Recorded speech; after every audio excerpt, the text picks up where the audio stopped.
శ్రీ సంప్రదాయ ఛానల్ వీక్షకులకు దాసోహములు. ఈరోజు 19వ రోజు ఆండాళ్ అమ్మవారు అనుగ్రహించినటువంటి తిరుప్పావై దివ్య ప్రబంధ వృతానుష్ఠానంలో 19వ పాశురం అనుసంధానం చేసుకుంటున్నాం. పాశురానుసంధానం.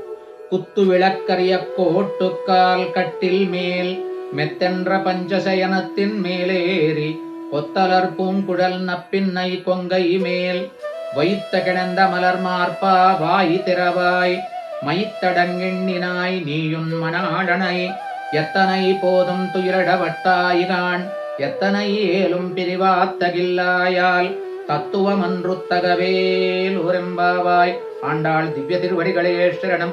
ఇంతకుముందే చెప్పినట్టుగా నిన్నటి రోజు పాశురంలో నీలాదేవిని ఆశ్రయించారు, నీలాదేవిని పాడడం ఆరంభించారు.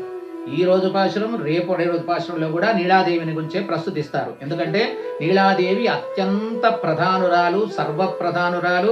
శ్రీకృష్ణానుగ్రహం పొందాలంటే ఆమెనే ఆశ్రయించవలను. నప్పిన్న పిరాటిని ఆశ్రయించకుండా, నీలాదేవి అనుగ్రహం లేకుండా పరమాత్మ అనుగ్రహం కలగదు. కాబట్టి నీలాదేవిని పురస్కరించుకొని 3 పాశురములు కూడా అనుసంధానం చేస్తున్నారు. ఈ రోజు పాశురం కూడా నీలాదేవిని ప్రశంసించడమే ఈ రోజు పాశురంలో కూడా చేస్తున్నారు. ఎన్నిసార్లు నీలాదేవిని పొగిడితే, ఎన్నిసార్లు నీలాదేవిని మనము స్తుతిస్తే, ఆమె యొక్క గుణగానం చేస్తే పరమాత్మకు అంత సంతోషం మిక్కుటం అవుతుందట. పరమాత్మ సంతోషమే మనకు కావాలి కదా. కాబట్టి అందుకోసం అని చెప్పి నీలాదేవిని పునః ప్రశంసిస్తున్నారు. ఈ పాశురంలో కూడా తిరువిడందై అనేటువంటి దివ్య క్షేత్రాన్ని ఈ రోజు పాశురంలో అనుసంధానం చేసుకుంటూ ఉన్నారు. ఏమని? కుత్తు విళక్కరియా అంటున్నారు. అమ్మవారు, స్వామివారు పడుకున్నటువంటి ఆ శయన మందిరం ఏ విధంగా ఉందన్నట, ఆ అమ్మవారు ఏ విధంగా పడుకొని ఉన్నది అని చెప్పంటే, ఈ నీలాదేవి తన శయన మందిరంలో ఇచ్చ వచ్చిన చోట, తనకి ఎక్కడ ఇష్టమైతే అక్కడ ఉంచుకొనడానికి వీలైనటువంటి సెమ్మె దీపాలు, అంటే ఈ వైపు ఇష్టపడితే ఈ వైపు, ఆ వైపు ఇష్టపడితే ఆ వైపు, ఇట్లా 4 దిక్కుల దీపాలు పెట్టుకునేటువంటి వీలుగా ఉండేటువంటి సెమ్మె దీపాలు. ఎక్కడికంటే అక్కడికి స్థిరంగా ఒక చోట ఉండేటువంటి దీపం కాదు, ఎక్కడికంటే అక్కడికి మలుచు తీసుకొని వెళ్ళి పెట్టుకునేటువంటి దీపాలన్నీ కూడా వెలిగించుకున్నది. ఇచ్చ వచ్చిన చోట దీపాలను వెలిగించుకొని సెమ్మె దీపాలతో కాంతులలో ఆమె శయనించి ఉన్నది. కోట్టుకాల్ కట్టిల్, ఆమె పడుకున్నటువంటి ఆ అంశతూలిక తల్పం ఏదైతే ఉందో, ఆమె దిగుకున్నటువంటి శయనం, ఆ మంచం ఏదైతే ఉందో అది ఎట్లా ఉన్నదట? కోట్టుకాల్ కలి, ఏనుగు దంతములతో శ్రీకృష్ణ పరమాత్మ, ఆమె యొక్క భర్త అయినటువంటి శ్రీకృష్ణ పరమాత్మ ఏనుగులను కూడా నిర్జించి వాటి యొక్క దంతములతో ఆ కాళ్ళు చేయించాడు ఆమె మంచానికి. అటువంటి ఏనుగు దంతములతో చేయబడిన కాళ్ళు కలిగినటువంటి మంచం మీద ఆమె శయనించి ఉన్నది. ఆ చుట్టూ సెమ్మె దీపాలు పెట్టుకొని ఉన్నది అని చెప్పని అంటున్నారు. ఇంకా పంచశయనத்தின் మేలేరి మెత్తెండ్ర పంచశయనத்தின், మృదువైనటువంటి 5 లక్షణములు కలిగినటువంటి దివ్యమైనటువంటి పడక అంటున్నారు. ఈ 5 లక్షణములు ఏమిటివి?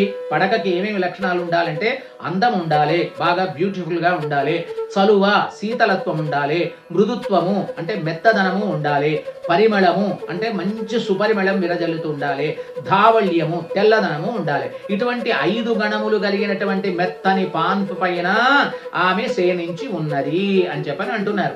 ఆ తర్వాత ఇంకా దీనికి అర్థం మరో రకంగా కూడా చెప్పడం అనేటువంటిది, చిగుళ్ళు, పువ్వులు, దూది, కంబళము, పట్టు అనేటువంటి ఈ 5 వస్తువులతో తయారు చేయబడినటువంటి దివ్యమైనటువంటి పాన్పు అని అర్థం. పంచశయనం అని అట్లాగో అర్థం చెప్తున్నారు.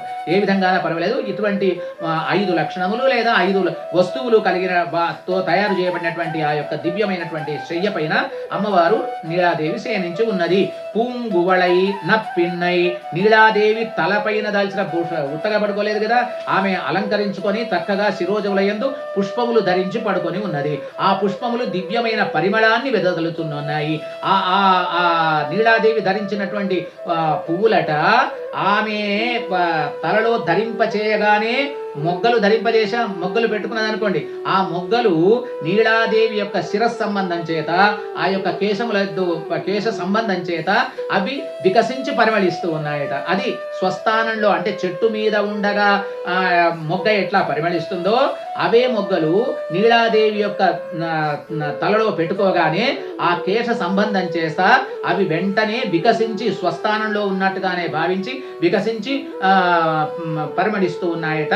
పుష్పిస్తూ ఉన్నాయట. అటువంటి దివ్యమైనటువంటి అలంకరణతో ఆమె పడుకొని ఉన్నది. కొత్తలరు పూంగుడెల్ నప్పిన్నై, నీలాదేవి తలపై దాల్చినటువంటి సరములోని పూల మొగ్గలు స్వస్థలములలో మాదిరిగా ఉన్నట్టుగానే భావించి నీలాదేవి తలలో వికసించి పుష్పిస్తున్నాయి. నప్పిన్నై కొంగై మేల్ వైత్త కిడంద మలర్ మార్ప, ఇదొక అందమైనటువంటి మాల. నప్పిన్నై కొంగై మేల్ వైత్త కిడంద మలర్ప, ఇట్లా రెండు రకాలుగా ఈ పదానికి అర్థం చెప్పుకోవచ్చు. కృష్ణుని వక్షస్థలం పైన నీలాదేవి పడుకున్నదని ఒక అర్థం, లేదా నీలాదేవి వక్షస్థలంలో స్వామి పడుకున్నాడని చెప్పని, కృష్ణుడు పడుకున్నాడని ఒక అర్థం. ఏ రకంగా చెప్పినా దీంట్లో దోషం ఏం లేదు. తర్వాత కృష్ణ పరమాత్మ యొక్క వక్షస్థలంలో అమ్మవారు పడుకున్నదని చెప్పని ఒక అర్థం. మనకు నీళాతుంగ స్తనగిరి తటి సుప్తం ఉద్భోజం అని చెప్పని అమ్మవారి గురించి, గోదాదేవి గురించి ప్రార్థనా శ్లోకంలో నీలాదేవి ఉత్తుంగ స్తనగిరి ప్రదేశం లోపల శయనించినట్టు పరమాత్మ అని చెప్పారు కదా. ఆ విధంగా నీలాదేవి వక్షస్థలంలో స్వామి పడుకున్నాడని చెప్పినా పర్వాలేదు, లేదా నీలాదేవి వక్షస్థలంలోనే స్వామి యొక్క వక్షస్థలంలోనే అమ్మవారు పడుకున్నదన్న, దీనికి రెండు రకాలుగా కూడా అర్థాన్ని నిర్వహించుకోవచ్చు.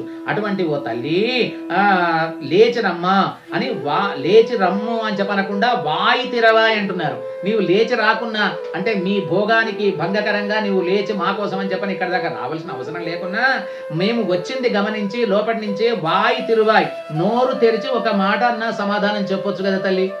ఆ విధంగా మీరందరూ ఆనందంగా చక్కగా సంతోషంగా ఉన్నారు పడక పైన.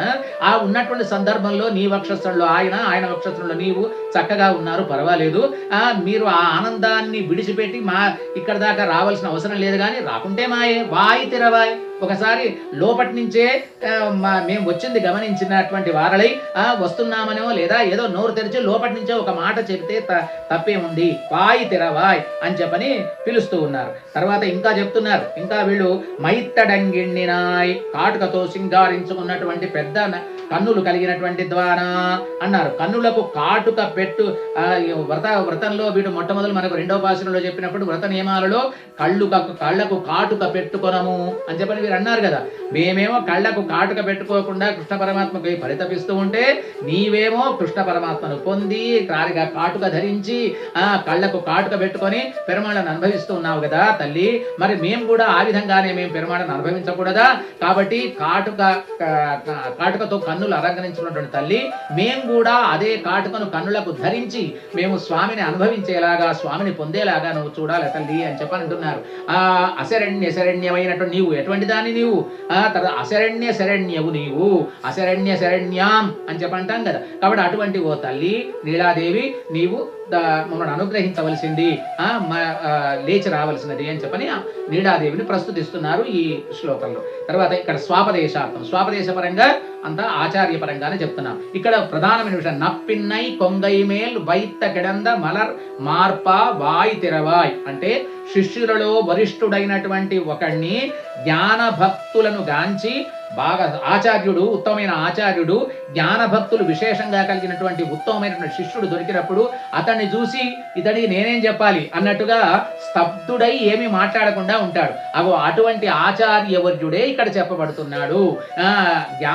శిష్యుని యొక్క జ్ఞానభక్తి వైరాగ్యములను చూసి స్తబ్దుడైనటువంటి ఆచార్యుడిని, స్వామి మీరు ఆ విధంగా మాట్లాడకుంటే కాదు, స్తబ్దుడవై ఉంటే కాదు, మీరు ఉపదేశమును అనుగ్రహించవలసింది అని చెప్పని ప్రస్తుతిస్తున్నారు. ఈ శిష్యుడు ఉత్తమమైనటువంటి ఇటువంటి జ్ఞానభక్తులు కలిగిన శిష్యుడు, ఉత్తమమైన ఆచార్యుడు ఉండేటువంటి ఆవాస స్థానం ఏదైతే ఉన్నదో అదే మెత్తెండ్ర పంచశయనం అంటే 5 లక్షణములు కలిగినటువంటి ఉత్తమమైనటువంటి శయ్య. అదే అర్థపంచక జ్ఞానము. అర్థపంచక జ్ఞానము అనేటువంటి దానిలో వీళ్ళు ఈడుబడి ఉంటారు. ఆ శిష్యుడు, ఈ ఆచార్యుడు ఇద్దరు కూడా ఆ శయ్యను అధివసించి ఉంటారు. అర్థపంచక జ్ఞాన నిష్ఠులై ఉంటారు అని చెప్పనడు. అంటే దీనికి ఆధారం ఏమిటి? అర్థపంచక జ్ఞానానికి ఆధారం ఏమిటి? కోట్టుకాల్ కట్టిల్ మేల్ అంటే ఆ 4 ఏనుగు దంతములతో చేయబడిన 4 కాళ్ళు కలిగినటువంటి మంచం కదా, అది ఆధారం కదా. ఈ చతుర్విధ ప్రమేయ సంపన్నమగు శాస్త్రమే ఈ వీళ్ళ యొక్క అర్థపంచక జ్ఞానం అనేటువంటి ఆ శయ్యకు ఆధారమైనటువంటిది అని చెప్పని అంటారు. ఆ కోట్టుక్కాల్ ఆచారుడు అధిష్ఠించేటువంటి ఆ జైత్రాసనము, ఆ సింహాసనము ఏదైతే ఉందో ఆ సింహాసనమే ఈ మెత్తెన్న పంచసేనెత్తిన్ అనేటువంటి ఆసనము అంటారు. ఈ శాస్త్రం వలన ప్రయోజనం ఏమిటి అంటే కుత్తు విళక్కర్య అంటే దీపాలు సెమ్మె దీపాలు వెలుగుతున్నాయి అదేంటి జ్ఞాన జ్యోతి అని అర్థం. దీపం దేనికి గుర్తు? జ్ఞానమునకు గుర్తు. అటువంటి జ్ఞాన జ్యోతులను వికసింపజేయడమే, జ్ఞాన జ్యోతిని వికసింపజేయడమే ఈ కుత్తు విళక్కర్య అనేటువంటిది. మైత్తడంగిన్నాయ్ అంటే కళ్ళకు కాటుక పెట్టుకున్నారు అంటే అని చెప్పారు కదా, కళ పెట్టుకున్నటువంటి తల్లి అని చెప్పి నీలాదేవి ప్రశ్నించారు. ఇక్కడ మనసి విలసితాక్షణ భక్తి సిద్ధాంజనేన అని పరాశర భట్టారకులు ఏమంటారంటే సిద్ధాంజనేన భవతైన విభూషితా పశ్యంతి. భక్తి అనేటువంటి సిద్ధాంజనము కలిగినటువంటి ఉత్తమ ఆచార్యుడే ఇక్కడ చెప్పబడుతున్నాడు అని అర్థం. అక్కడ దరి భక్తి సిద్ధాంతము చే వికాసము నొందినటువంటి వాడా ఓ ఉత్తమమైన ఆచార్య, నీయున్ మనాలనై ఎత్తనైపోదం తీరడబట్టానుగా ఆచార్యుని నీయందే ఓ ఉత్తమమైనటువంటి ఓ శిష్య, ఆ తర్వాత నీవు ఆచారుని అందే చిత్తము ఏకాగ్రముగా ఉంటున్నావు కదా, ఇదే కదా సత్య లక్షణము. ఉన్ మనాలనై పోదుం తీరడబట్టాయిగా ఒక్క నిమిషం కూడా అతన్ని వదిలిపెట్టకుండా ఉంటున్నావు కదా. ఎత్తన ఏలు పిరివాతగల ఆచార్యుని శిష్య ప్రేమతో తులతూగు శిష్యుని గురు ప్రేమ. ఆచార్యునికి శిష్యుడి మీద ఎంత ప్రేమో శిష్యునికి ఆచార్యుడి మీద కూడా అంతే ప్రేమ ఉన్నది కదా. అటువంటి దివ్యమైనటువంటి ఈ ప్రేమ చేత క్షణకాలం కూడా ఆచార్యుడు శిష్యుడు ఎడబాటు నీలాకృష్ణుడు ఏ విధంగా ఎడబాటు లేకుండా ఒకరితో ఒకరు ఉన్నారో అదేవిధంగా ఈ ఉత్తమమైన ఆచార్యుడు ఉత్తమ శిష్యుడు ఈ ఇద్దరు కూడా ఎడబాటు అనేది లేకుండా నిరంతరము ఒక దగ్గరనే ఉన్నారు. తత్వమన్రు తగవు అంటున్నారు. అంటే తత్వమసి అనేటువంటి వాక్యార్థానికి ఇతరులు చెప్పినటువంటిది అద్వైతవాదులు ఇతరవాదులు చెప్పినటువంటి అర్థం సరి అనేది కాదు. దానికి తాత్వికమైనటువంటి అసలైనటువంటి అర్థాన్ని చెప్పినటువంటి వారు చెప్పిన అర్థము సరిపోదు. కాబట్టి అటువంటి అర్థాన్ని వివేచించి చెప్పవలసిన ఓ ఆచార్య అని చెప్పని ఇక్కడ అర్థం. ఇందులో సూక్ష్మార్థము ఒకటి ఉన్నది. ఇక్కడ తోరణ దీపము సెమ్మె దీపము అని రెండు రకాలైనటువంటి దీపాలు. ఏమిటి? తోరణ దీపం అంటేనే అది ఉన్న చోటనే ఎక్కడ పెడితే అక్కడనే ఉంటుంది.